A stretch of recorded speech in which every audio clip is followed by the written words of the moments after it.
All right. It's the Operation Mutual Defense Advisory Board meeting for November 29th at 11 o'clock Mountain Time. As far as opening this up, I just want to make everybody aware that after today, I would be full-time in Oregon working on that deal. And so my time to put into OMD things is going to be very constrained. I will do my best to make the meetings on Sundays, but if I'm already disposed in the field for some reason, then obviously that's going to take precedence. Other than that, I think there's quite a few issues that are popping up. So if there's anything new that anybody's aware of, then feel free to pass it on as much as I can in between whatever my duties are on the ground out there in Oregon. I'll try to maintain, stay apprised of the situation elsewhere, and in my free time put in some work on whatever needs to be done.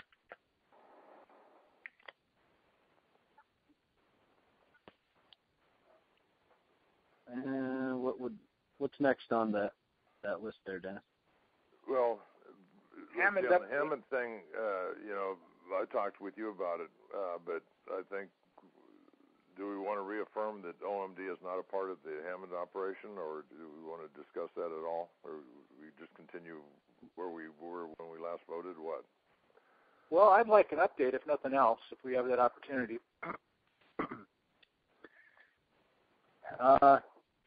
The update is going to essentially is where it was at. The sheriff, we now know, is passing information on all of the Hammond supporters that he's received emails from, and my assumption is that they're going to correlate that with public presentation to find out who would respond.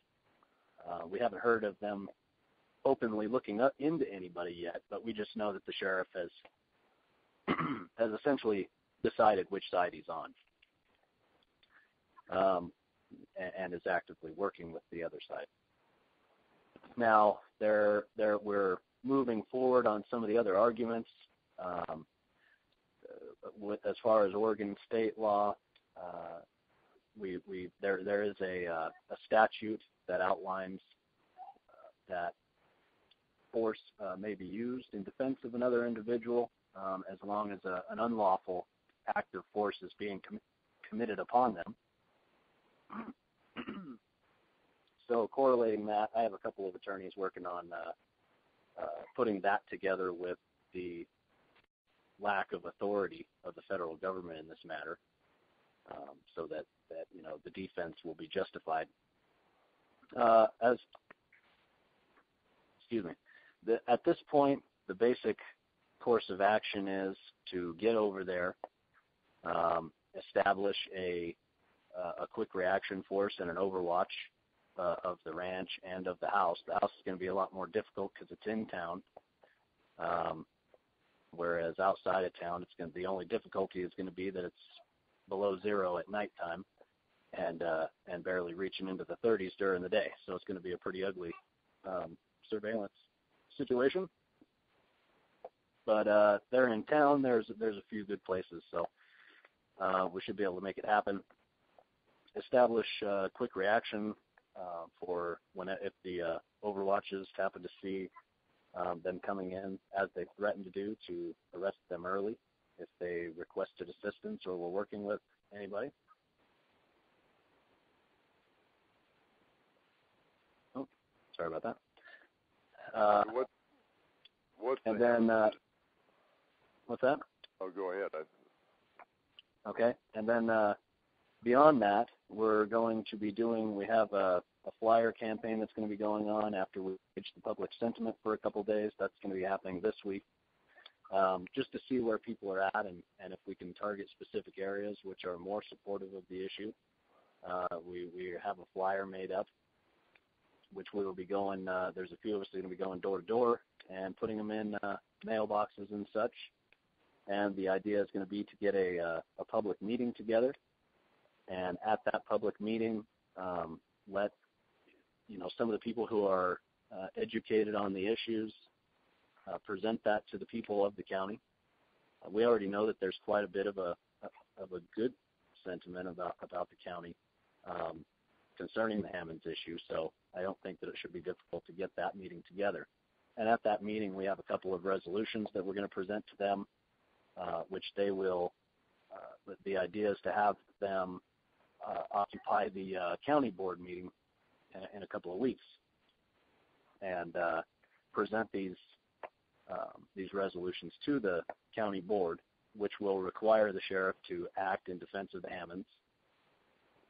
And so, given this, we'll have three things happening. We'll have a movement of the people to demand of their representatives and their law enforcement that they act, and then we will have we'll either have movement from the representatives, or we'll have a denial of their duty from the representatives, and same thing for the sheriff. Once he's urged by the county board to take action, then he's really going to have to dig his feet in to not uphold that.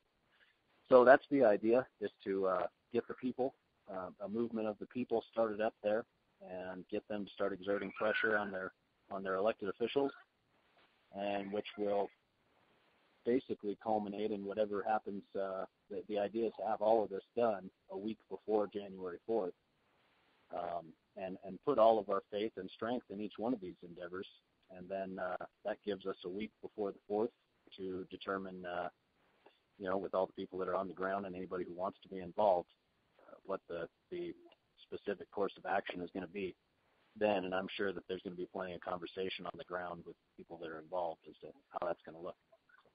That's basically where it sits. What's the Hammonds' position? Is it still the same? They're not interested in support or allowing access to their property? The Hammonds are incommunicado. They are in fear for their lives and for they specifically stated Ammon Bundy's life, and Ammon has told me that they actually expressed fear for everyone that was sitting at the table with them's life. So at this point, they are silent out of fear for their lives, and they are not going to talk to anybody. We are trying to we have some efforts that are already starting up. Myself and a few other individuals working with the Patriots Network to get a hay truck out there to help them. Out of 800 tons that they need to make it through the winter, they have 160 tons. So that's a little bit of a humanitarian effort going on, and I'm not going to go into great detail, but if we're able to line up a truck full of hay for the Hammonds, then one of us can go out there and greet them with the hay. Has Oath Keepers opened their mouths in the last week or so? I had a couple of people reach out to Stewart, and people that are Oath Keepers guys who would generally say to me, if you need me, then give me a call. Stewart is basically keeping his nose out of it. It sounds like he's trying to distance himself from a lot of things. He's kind of holed up in his cabin up there in Kalispell, which he doesn't have cell phone service, and he's kind of just stepped off out of everything for a little bit here. Now, but one thing that was related to me was that his direct people up there, Oath Keepers guys who are right around him, they have said that if and when this thing with the Hammonds goes into a situation where a tactical response is required, that they will be responding.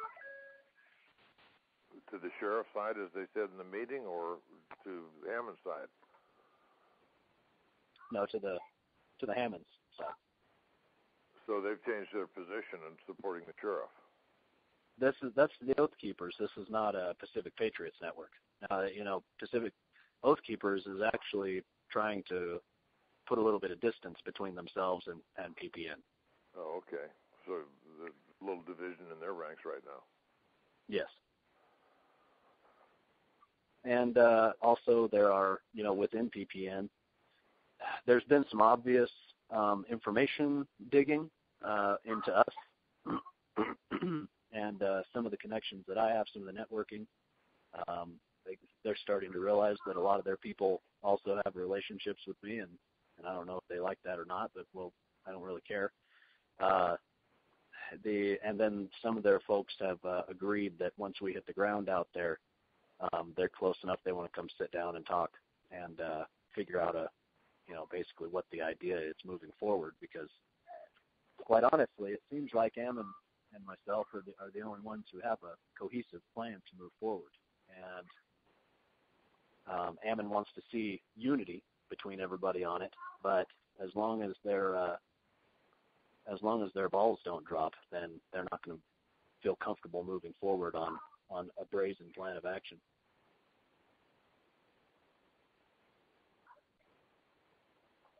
So that raises the question of OMD's relationship with this whole thing, and so any ideas on that, anybody? Same as before. So unless things change drastically and Ryan reports back with something that would move OMD to participate, we're keeping our distance from it. I'm willing to see about the plan when the time comes and make a decision then. So I'd like at least to have Ryan brief OMD and give us an opportunity to take a second bite out of it. Well, that's what I'm suggesting, that at this point where we were 2 weeks ago, however, if things change and Ryan continues to report, OMD may jump in if circumstances warrant it. Well, as far as it goes, I can tell you now that the Hammonds are not going to make a request. And, the mom and dad, Susie and Dwight have said that they would surely come out in support of any type of action. But we have no such guarantee from Stephen. So basically the decision is based on that, right, is that we don't know whether Stephen would come out against it. And so, I don't mind updating you. At some point, I'm not going to be talking about any of it on the phone. So I won't be able to update you that much. What I'm thinking about, though, is if the government decides to act against the patriots that have gathered in Burns and the surrounding area, make a preemptive attack, I mean, that might be something that I would think perhaps, depending on all the circumstances, that OMD might jump in. Not in defense of the Hammonds, but in defense of the patriots. Yeah, if something goes down and it turns into an us or them situation, then absolutely we need to jump in at that point. Because then we're not defending the Hammonds, we're defending Americans that are being fired upon. Yeah. So maybe we should keep something like, or get something like that in the works as well, though. Yes. So then we need, is everybody in agreement with that, that if circumstances change and our defense is not of the Hammonds, that it might be something that OMD would jump in on? And then we need Ryan to keep us apprised of the circumstances on the ground, the actions of the feds and things like that, to the extent that he can comfortably do so on the phone, that we would consider. That's my position since the start, yeah, because I think this could go a lot of ways, and I think we just need to stay on it. All in favor? Aye. Yeah. Aye. Yep. Ryan? You okay with that? I abstain.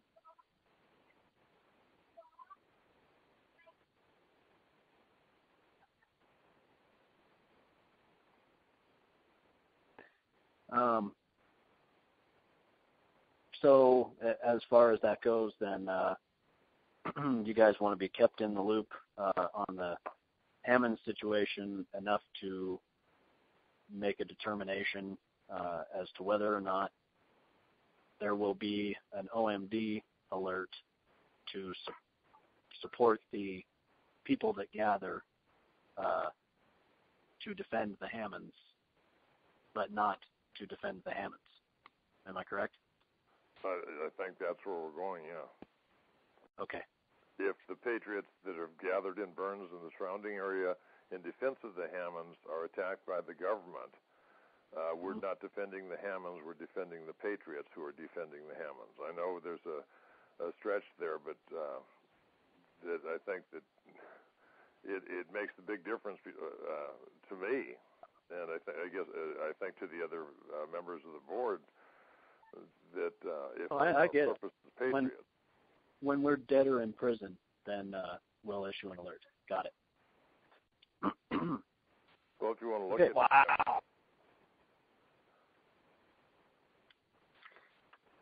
I would say, I'm ready to move on to the next issue. Okay. Unless anybody has anything further.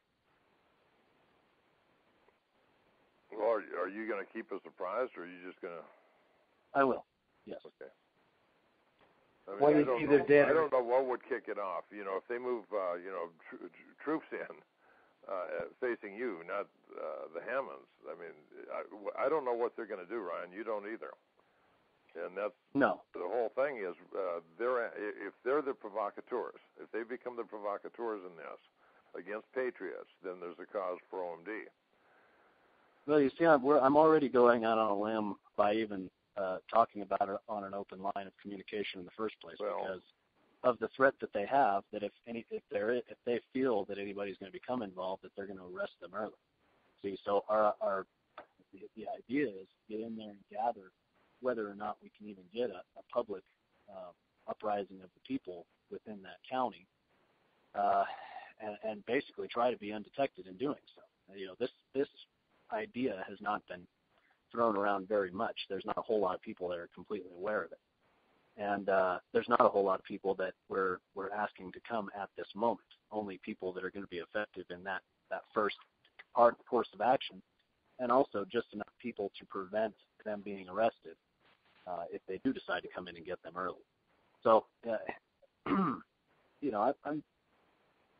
open. Well, you're bringing two other elements in too. You're trying to get the state legislature involved, which is if they get involved and would like the support, and the county board. There's a number of irons in the fire right now that could change the whole situation. Mm-hmm. Correct. And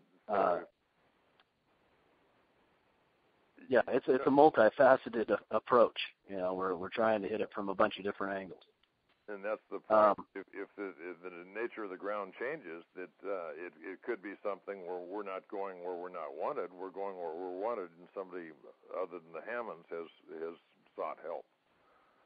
Right. Whether it be the Patriots because the government surrounded them and threatening to arrest them, whether the county takes a position, whether the state takes a position. Any one of those three could be elements that would change the nature where our defense was not of the Hammonds, it was of the county, the state, or the Patriots. Right. And you'll see movement on the ground before there's any action. So, when they bring in the National Guard or anything, then, those are the indicators something's going to happen. They're not going to just swoop down and do something. They haven't yet. Waco took a while to build up. Everything they do takes a while. They build up. They get everything. Like the cautious general, what was his name? Meade at Washington. He wanted to train and get more troops, train, get more troops, train and get more troops. And the government still plays that game. Yeah, and they're not going to come. I don't quite honestly think that they're going to swoop on us anyway. I think that what they're going to do is they're going to provoke us in the statement that we will not be allowing the Hammonds to be arrested. And so then I think they'll try to take advantage of any action along that avenue. And that's where we need to know as much as you could convey on the phone of the circumstances and make that decision. Since we don't know how this is going to play out, we're going to keep our ears open. Right. And it's not going to be wait until you're dead or in jail necessarily. If they swoop down, that could be the circumstance. But I don't think they'll swoop down. You don't either. Well, the difficulty is, and I think that there's maybe, a lack of understanding of this, but being on the ground and we're going to have a small group at first, and so there's going to be spread pretty thin as far as completing all of the tasks that need to be completed. There's not a whole lot of time to get on the phone and start making phone calls when things start happening. It's grab your shit, get in the truck, or start running and get over there and do what needs to be done. And as much as I'd like to say that I'll be able to let you guys know, I mean, I will do my best. I'll do my best. Well, that's all we're asking, I think. A lot of things are reactive on that end. Here's what happened. Here's the situation, and it's either me making a phone call because I can, saying here's the situation, or you finding about it on 10 o'clock news. Well, that all we're asking is, that to the extent that you're able to apprise us of what's happening there. Yes, agreed. Okay, the item I asked to be put on the agenda was Ritzheimer's trip. You probably all read enough about it, and the press has gone crazy with it based on what Islamic Post said, calling John American Taliban. Not John Lynn, but John Ritzheimer. And I'm working on an article now that will clear the air on that. John made no threats. I've got the videos that they allege were threatening in their nature, and their threats against him were far greater than any implied threat that he might have had. His was totally defensive, and so John can talk to this too, but I've been looking into it, and I've got all the pieces, or nearly all the pieces, to put the story together. I hope to have it out by tomorrow. But yeah, it's really a non-issue. It's just the press went freaking nuts over nothing. And I mean, I did travel out there to the East Coast. I made my cross-country trip and just made a road trip out of it and had fun. But again, I made no threats and everything I can't believe what happened with the media. And what happened was the Islamberg is also in bed with Muslims of America. Islamberg is the one of the training camps in New York that they have footage of them like marching in formation with AK-47s and everything. And that's one of the places that's one of the addresses that came up with Muslims of America. So I was going there and to the headquarters of that Islamic Post. And I was just going to confront them. They're headquartered there at Islamabad. Yeah.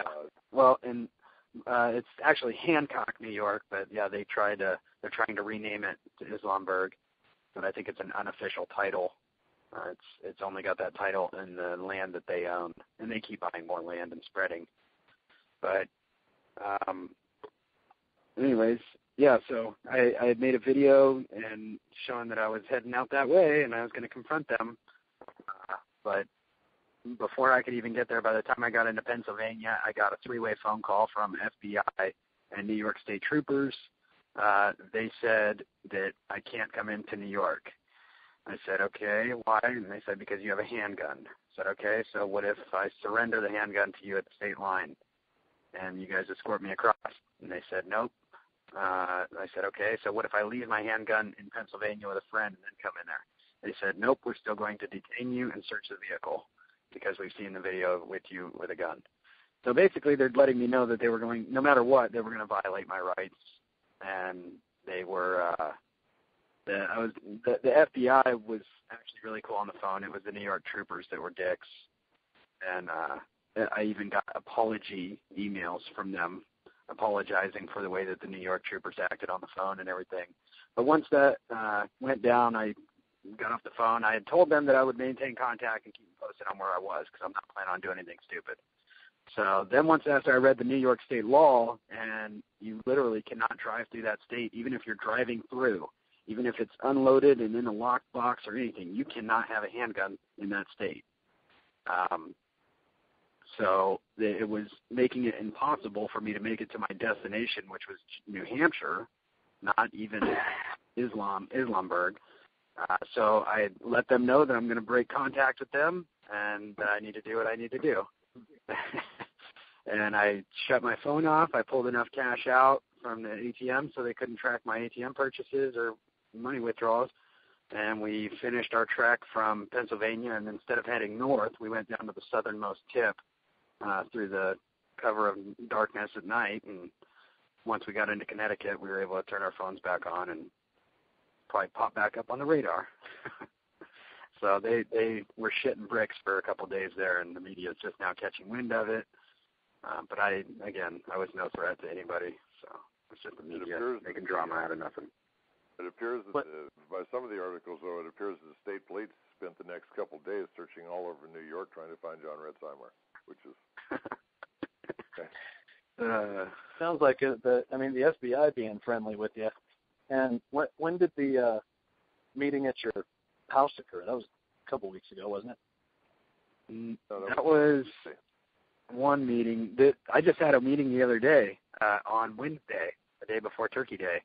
They came over to my house, and they were really cool. They were just like letting me know that they don't want to see anything bad happen to me. You know, they're like, you got a wife and kids, man. They're like, you've already made a name for yourself. You don't have to. You can just, you know, you don't need to keep skylining yourself or whatever. You know, they're trying to talk me down a bit, but again, none of us are doing this for fame or fortune. We're doing what's right. Well, it's also a pretty good technique for, you know, getting to seem like they're on your side, getting you talking, and then, you know, as long as you're talking, a lot of times people don't pay very particular attention to some of the things that they say, which the guy on the other side who's looking for information, you say something you don't think is information, and for him it's exactly what he wanted. Right. Well, I mean, I don't think I gave him really anything. I try to be, I'm fully aware of that, and I don't trust him. I trust him as far as I could throw a rock, so that's why I recorded the whole thing with a GoPro and with a recorder. So it should work out okay. The only thing that I was able to get out from them is they tried getting stuff out of me when I told them that, you know, or I asked their opinion about the Hammond issue up there, and they're aware of it and everything. And then they're like, what about you? And I was like, oh well, I got friends up there and just monitoring the situation and trying to get things on the right path. And he's like, oh yeah, who's that? And I was like, I'm just not going to tell you nobody's names. I'm not doing any name dropping. And then Deathridge and Paris Frazier came into the mix, and the agent that actually had been stalking them or set up the sting for them, he explained why. What's that? I like your use of the term stalking to describe what they do. Well, that's what was happening. But I guess, I mean, Paris had bigger plans for something else that was not good, and that's why they set up this sting and took them down the way they took them down. So, again, just as long as we're staying the noble path and the righteous path and remain good people and not doing stupid shit, and I don't see there being an issue. And I'm cooperative with the FBI. I'm no informant, and I'm just a give respect, get respect kind of guy. The second that they disrespected me, even like on the phone, or the second that they, were letting me know my rights were going to be violated, that was when I cut communication with them. Sure. So do you feel, basically we're apprised of your situation. Is there anything you feel that you need from us? I mean, you're safe. You obviously feel safe and such. No, I'm good. I'm safe. There's nothing crazy taking place. So it's, I guess it was more just brought up to make sure everybody else is aware of the situation and just know that FBI is not tracking me or trailing me. So.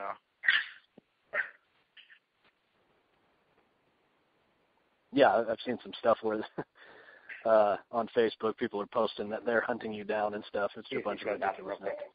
Well, I was just in New York. Yeah. That's the funny part. I wonder how much they spent on it. Of taxpayers' money trying to find somebody that wasn't there. Right.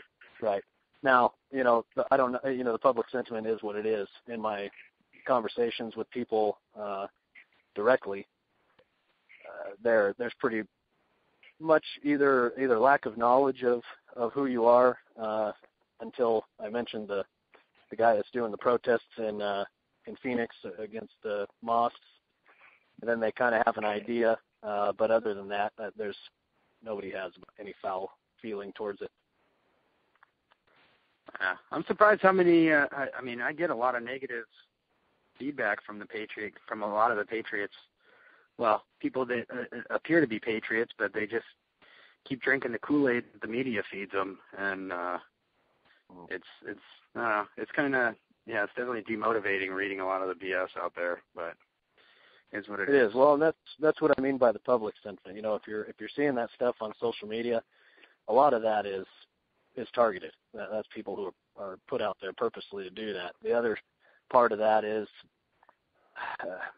it's the same crap, and I argue against it all the time, John, which is people within the Patriot community putting other Patriots down. And it needs to, what we say to each other behind closed doors or in private conversation is what it is, but people really need to stop bashing Patriots if they consider themselves to be one. Well, the government's admitted 30,000 people they've hired on the internet to do such attacks. Exactly. Foment division. I got nervous. I thought Tim unfriended me.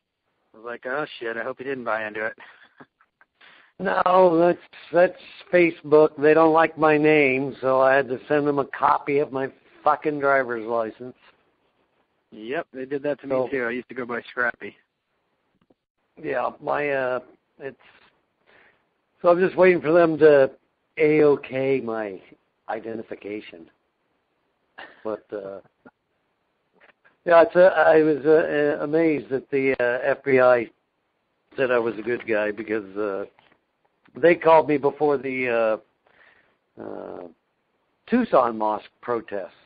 And I was telling them about the 60 Muslim males I got fucking 2.5, 3 miles south of me that are posted up for the past 10 months. They didn't even care. They asked me, do you know any of the groups that are going up there? I said, no, I'm not. I'm looking south, dude. You need to find somebody else who's looking north because I'm not looking north and I'm not your fucking snitch. I said, so if you want to know about the Muslims that are south of the border, feel free to contact me. Well, which tells you how much they give a crap. Yeah.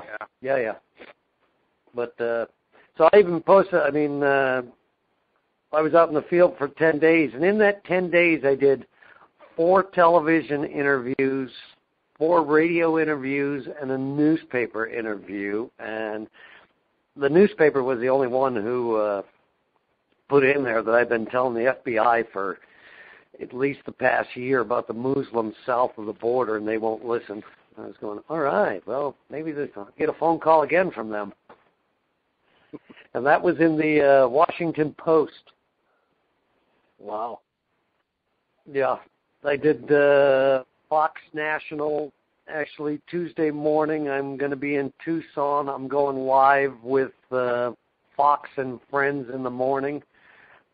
They have 2 million viewers, and they want to do a 5-minute segment with me about the border. I mean, there's shit happening. I mean, let's see, when I came out of the field, 4 nights in a row, just nothing but gunfire on the other side. And on Tuesday, before I came out, mile marker 9.5 from the border, there was a roadside fire. All the power went out down here and everything else. Well, they found a body, and I found out through some of my contacts that the body had a wire wrapped around it, and they tied it to the cell phone, and they threw the cell phone up over the top of the fucking power lines.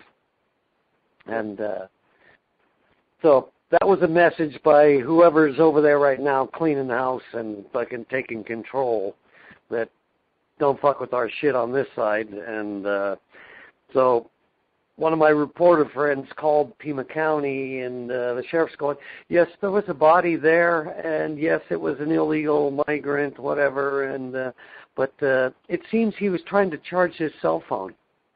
And it's like, really? So the fucking guy climbed 30 feet up a telephone pole with no spikes or anything else and decided to hook 2 wires to a fucking high voltage line. So, yeah, okay. Right. But, yeah. Crossboard. Hey Tim, while we're on it too, do you happen to have a gear list? Because I still and Ryan, are you still planning on coming down? He's gonna. No. From what I gather, he's still gonna be. He'll be up in Oregon. Yeah, I'm in Oregon until starting.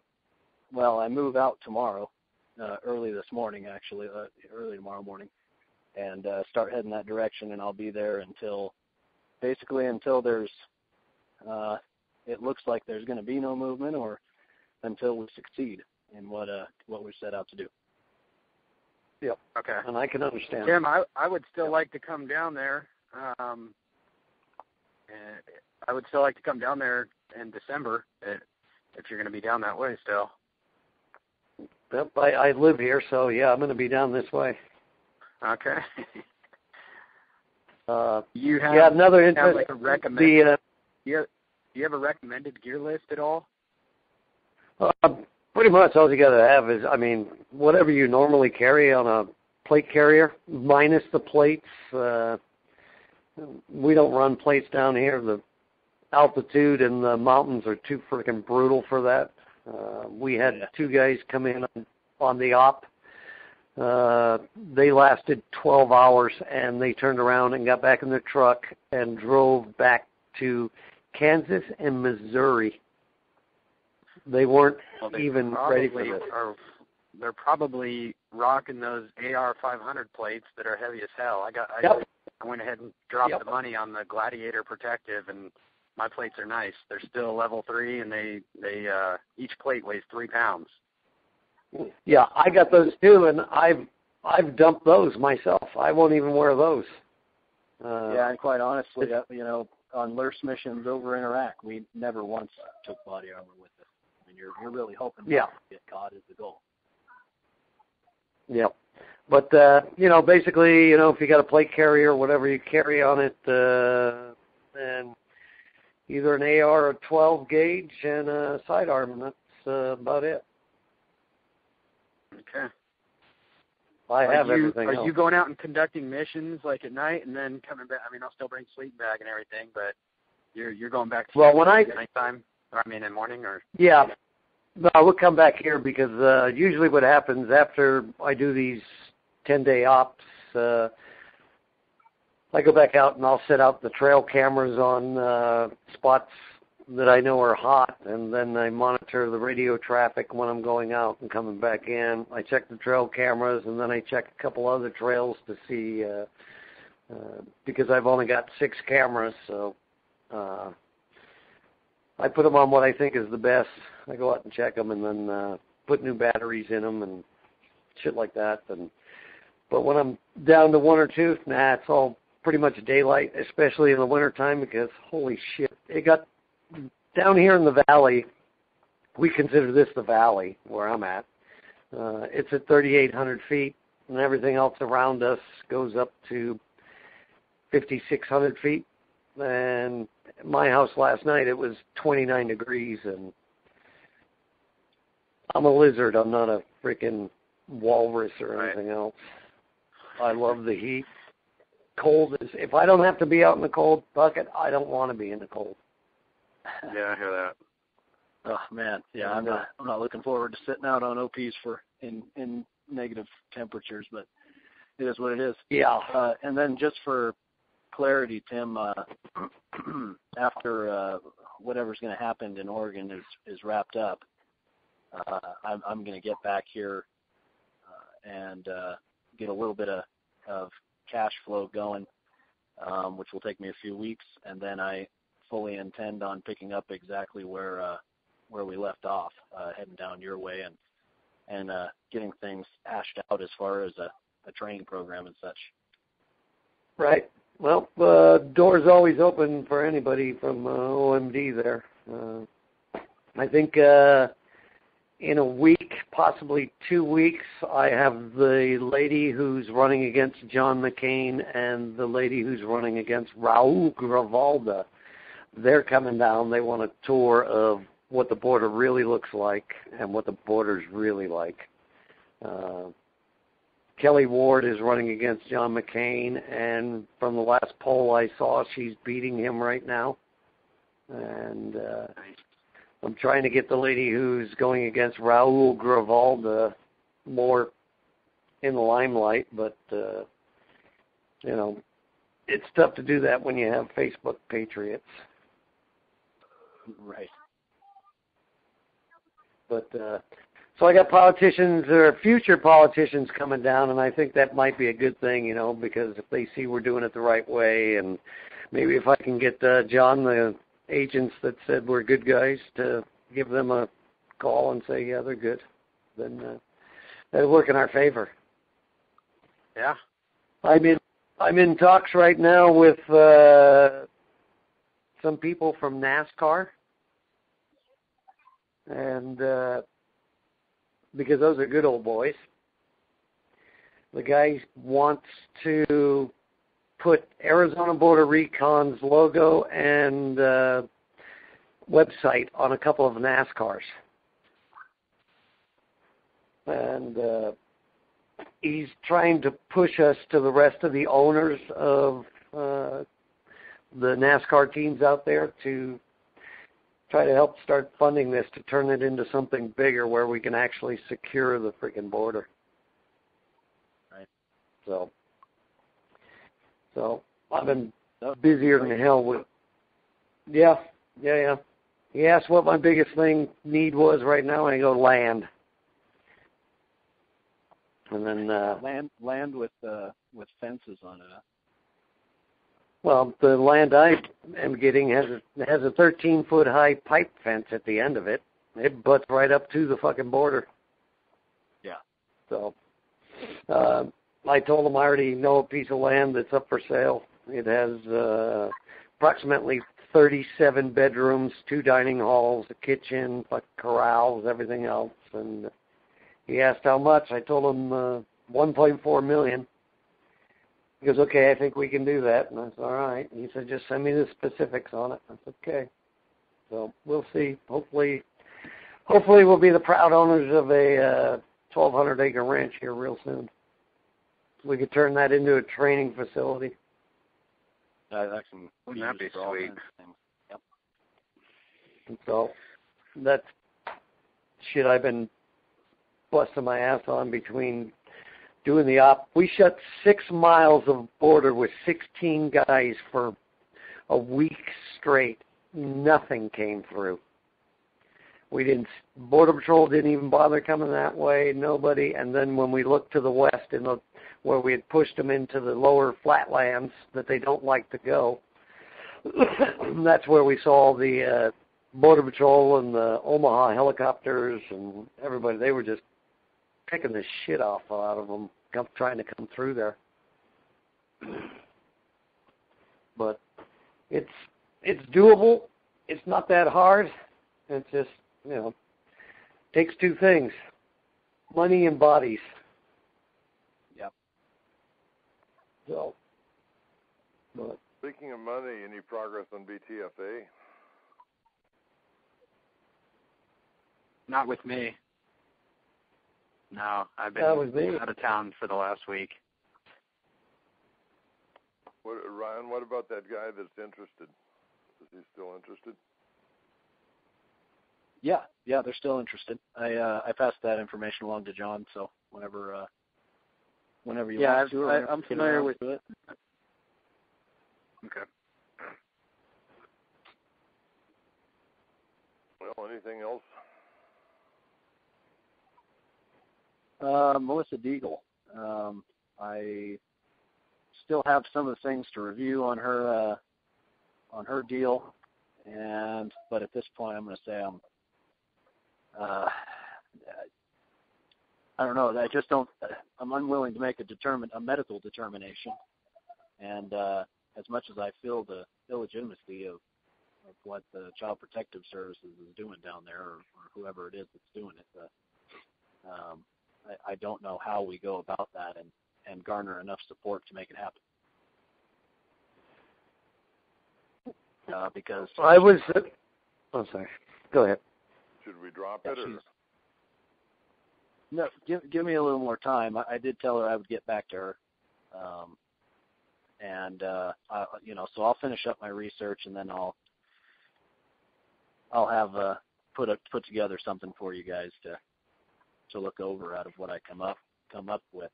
A lot of what she sent over was not information directly pertaining to her case. Even it was other cases and other people's opinions of different cases and things that are going on. So she's really just it's hard to gauge whether she's trying to do that in order to highlight that she's not making stuff up, or if she's doing that to try to garner support for herself. I don't know, quite honestly, what the reason was for that.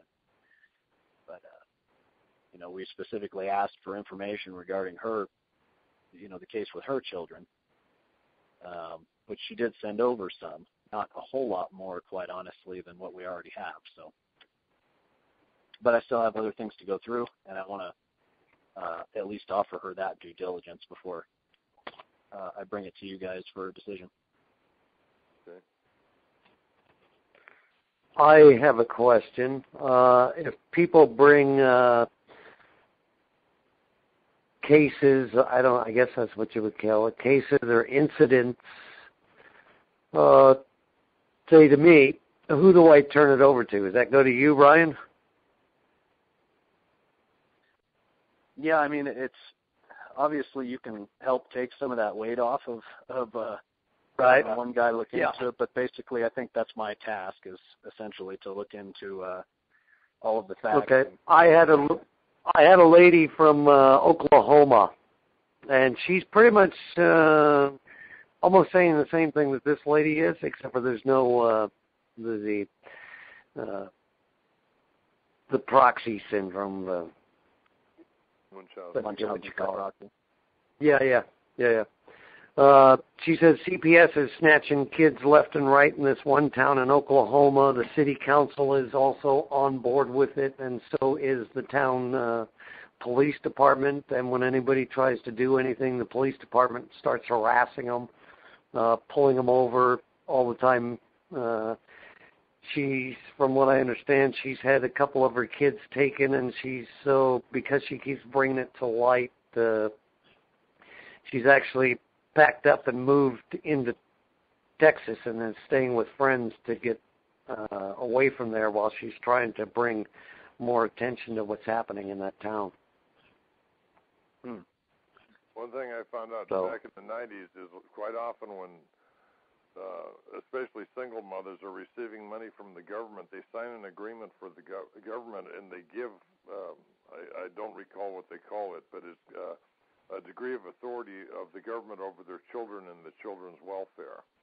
And so the one thing, like the question we had for Deagle was, are you receiving money from the government for the children? She said the only thing she got was food stamps, and that would not have that binding tie. But if they're receiving other funds, quite often they've already agreed. And whether it's right or wrong, the point is they have agreed by signing it to relinquish a degree of custody to the government, final decisions, basically. And so the first thing to look for is if they received any money from the government, copies of what they've signed, to see if they've signed away their parental rights to the government. And I know it's corrupt of the government to do it, but, when somebody signs a contract, they should read the damn thing and be aware of what they're doing. And, then the question is, do we get behind somebody that has agreed to turn over their parental custody? Right. Yeah, those government contracts are so bad that you don't even know what you're doing. Right. Yeah, the language is easily misinterpreted, and it's purposely or represented in such a way as to be confusing. I don't know. I would definitely look into those issues, whether they had signed that agreement or not. and then, I would still do the due diligence to find out what all the facts are, and then I guess we could just make a decision once all that was put together.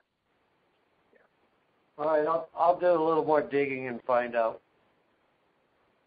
Yeah, and get copies of any documents the court served on her or anybody served on her regarding the children. The basic information is what you need before you can really start looking into it. One is the money, and two is any court documents or any legal documents they've received regarding the custody of the children. Right. Yeah, that's when I can get back. That's when I can get back on Facebook whenever they decide to let me back on. Yeah, Tim, whatever you get, if you email it to the email address here, and so outside of Burns, I don't have any coverage, and the Hammond Ranch is 60 miles outside of Burns, so very, very little coverage. But when I do get coverage, I can download whatever documents are put out there, and I can review them. All right, so you're going to the Hammond Ranch? Not on the ranch particularly, because we have no requests, but near it. The Hammond Ranch is surrounded by public land. Right. I just, yeah. They haven't reserved it to desert tortoises yet, huh? Well, it has to do with we have basically the same issue as the Bundy Ranch.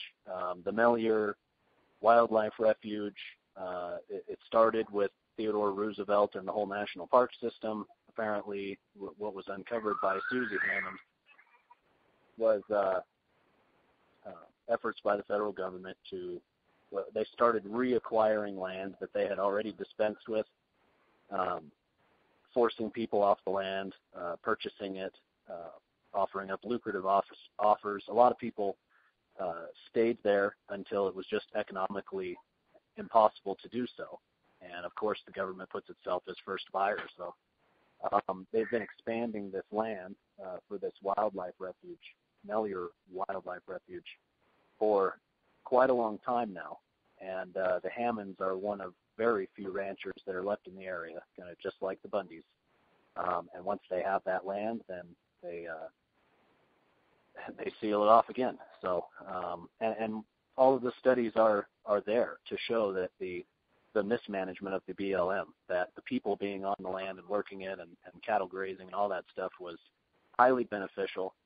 There's been huge migrations of the wildlife away from the Mellier Wildlife Refuge because of the lack of people working the land and keeping it up. So it's just another one of those things. Land is power and control, and they're doing it again. So, and as far as I really wish where would be, John? What's that? Oh no, I was just going to say. I really wish that they were willing to take a stand. I do. All of us our thoughts are definitely with you out there, dude. And I don't want you to, I know that you're definitely probably not happy with our approach on things right now. I sense that, obviously, but it's not that I'm not happy, John, and I don't want you to get. I don't think that obviously maybe my tone sounds that way. It's not that I'm not happy with it, and I understand what you guys are saying. Okay, it has more to do with the sense of duty that I feel, and which is that I don't expect them to make a request. If they've been beaten into submission, they're in fear for their lives, and if they're in fear for their lives, they're not going to make a request, and they don't believe that the patriot community is such that it can remove that fear. So there's no expectation that they would make a request. And so, quite honestly, I don't expect them to, but that doesn't mean that I still don't feel a sense of duty to uphold my oath, which is to defend. Now, what about OMD organizing? Because I feel the same about, we haven't had, the Bundy Ranch was great, but looking at the photos and everything, I didn't have the privilege of being there. And I believe when it happened, I was still in the reserves, so I definitely could have gotten in a lot of trouble. But I don't believe that I have seen a good show of force. And what if OMD organized a show of force? Just and then there's 1,000 patriots right there in front of their ranch, just armed, just to show them that we're there, that we support them. So that was there in as much as, for instance, a quick anecdote. One of our guys was able to talk to a Metro police officer, which is basically their sheriffs, their county sheriffs. They're from Las Vegas, Metro PD, but they also cover that Mesquite and Bunkerville area. And this particular gentleman was in the very first police car in the Sheriff Gillespie's caravan to come meet and talk to the Mr. Bundy the morning of the unrustling. And this gentleman said that his duty, his task was to see what was there as far as militia and protesters and relay that back to the sheriff's car so that he was aware of what he was coming to. And what he told our guy, and I, of course, the guy that was there, he didn't tell him that he was one of the guys standing on the stage with the Bundys and the sheriff once that happened. But anyway, he told him that as soon as he rounded the corner and saw what was gathered there, that it was the most fear that he had ever been in his life. There were hundreds of militia, which were keeping protection over thousands of protesters. And as far as the standoff itself, the militia presence, so everybody left the protest site to go to where the BLM compound was, where they were holding the cattle.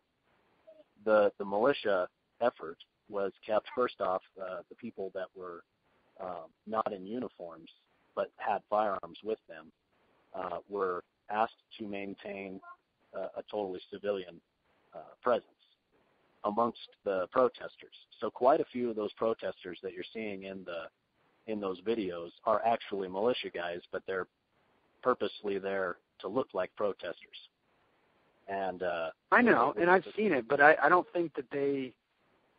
I mean, the numbers. What was it? 1,000 people there. I just think that it needs to be bigger. It needs to be bigger, and it needs to be a lot bigger. Let's say that there was anywhere between 300 and 500 present, and we know that there was at least 3 because that's what was there initially. There's a lot of people who arrived that morning and were on the freeway running towards the whole thing. And quite honestly, all of the pictures that I've seen are all from the overpass where there was only a scattered few guys. Most of the guys were either on the front overpass staring directly down at the BLM, or they were on the side where nobody was filming anything.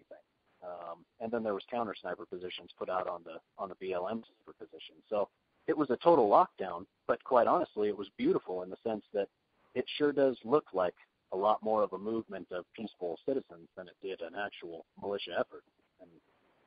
And a lot of the people that were there didn't understand quite the extent of the effort. But the Bundys surely know about it. And a lot of the people that were there for numerous days know, because they got to see the militia coming in and out and all that type of stuff, moving out from this OP to that OP, all that type of stuff. Anyway, it was there, and it was surely enough that there would not have been much of a fight. And that's essentially why they backed down.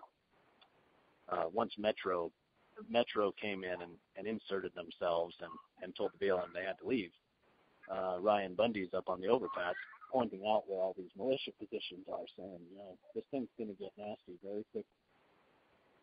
And that's when it ended up getting broken up. As far as the Hammond situation, I don't know. I agree.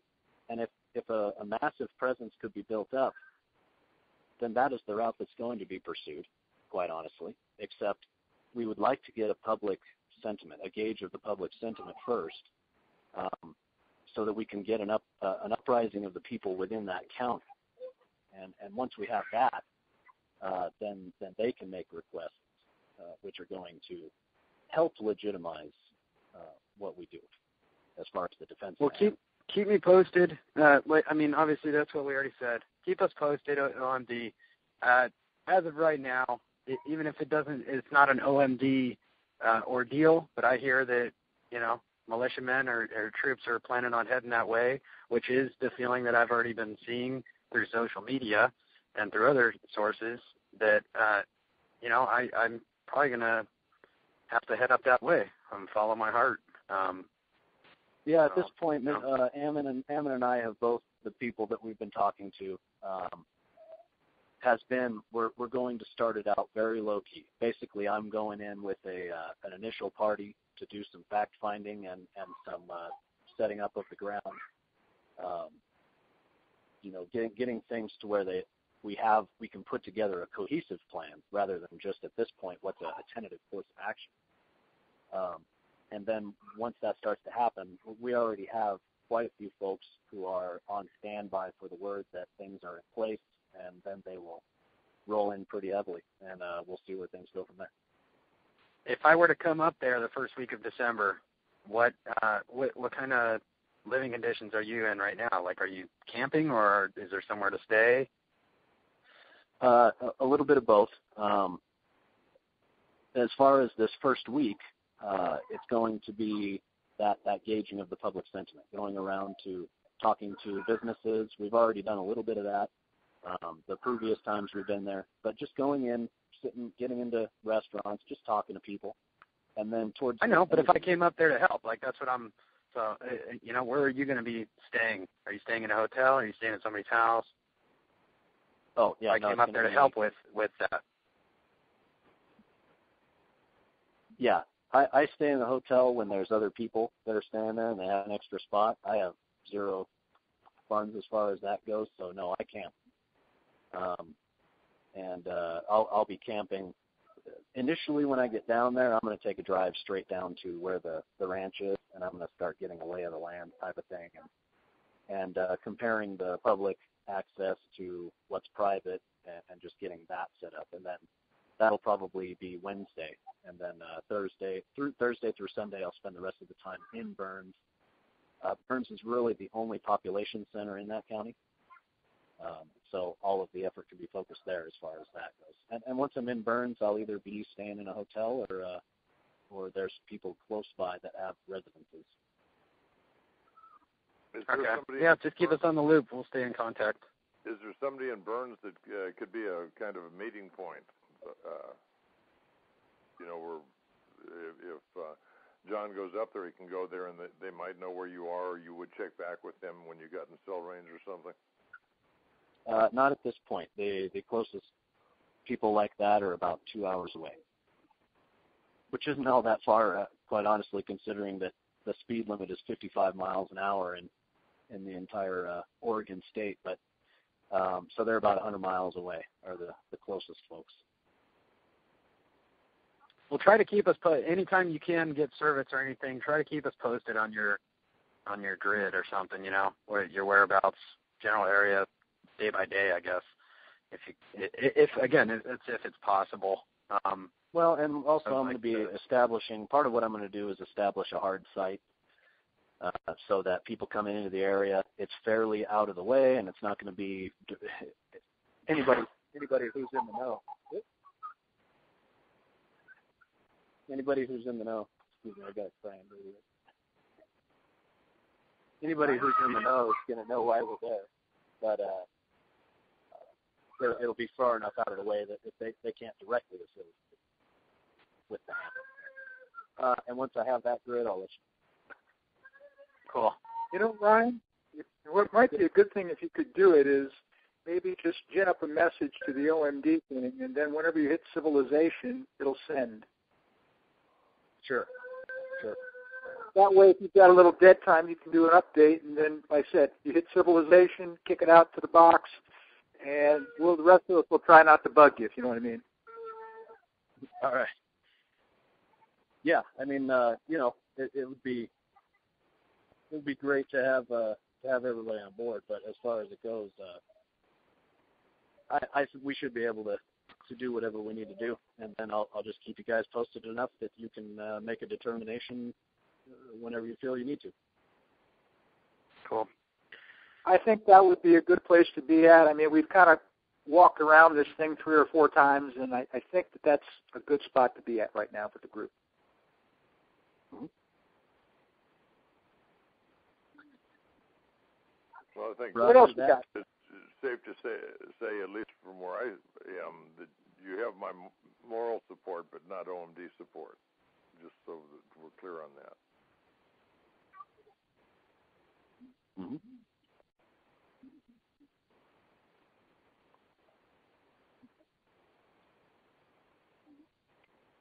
Any other issues on the agenda, or is this going to be where we end it? Well, are we going to plan on having a call next Sunday? Yeah, I would plan on having one as per normal, and as I can. I'm still going to be looking into the issues, and if you guys run into anything else, then for certain we want to, I'm sitting on the ground, and it would be nice if there was to have part of what's going to bring people there is that there are people on the ground doing things, and so that's part of my effort is once I get there and get that established, then that there's already so many other people they're talking about making their way up there. They just want to know what the lay of the ground is. So if there were somebody else to do that, I would have a lot more time to put into specifically OMB stuff. But handling that task takes up my time. But on the other side of that, I'll still be putting whatever extra time I do have into keeping apprised on OMD stuff. Okay, so I'll set up a normal agenda. Everybody send me any comments or things you got to put on it, and we'll plan on doing business as normal. Sounds good. Okie dokie. All right. Well, if there's no more issues, then we'll call that good. Thank you, gentlemen, once again. And if you don't hear from me till next Sunday, then hopefully we make good use of our week. All right. Later. Sounds good.